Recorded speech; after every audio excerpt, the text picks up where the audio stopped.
যে ব্যক্তি তর্ক করার সময় নিজে হক এটা জেনেও সে তর্ক থামিয়ে দেয়।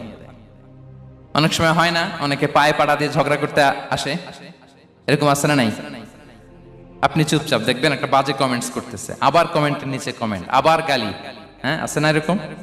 বিষ্ণু বলেন নিজে হক এটা জানার পরেও আর যাতে তর্ক না বাড়ে, যে তর্ক থামিয়ে দেয় জান্নাতের আঙ্গিনায় তাকে আমি একটা ঘরের গ্যারান্টি দেই।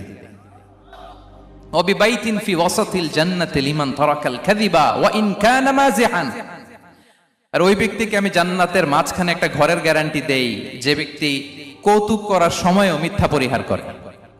করতেছে কৌতুক, ফান করতেছে আর কি, হি ইজ কিডিং, পান করে, কৌতুক করে, কিন্তু কৌতুকের সময় সে মিথ্যা বলে না। এই স্বভাব যাদের, তাদেরকে আমি জান্নাতের মাঝ বরাবর একটা ঘরের গ্যারান্টি দেই। এরপর বিষ্ণু কি বলে দেখেন, তিনি বলেন ওয়াবিবাইতিন ফি আ'লাল জান্নাতি লিমান হাসানা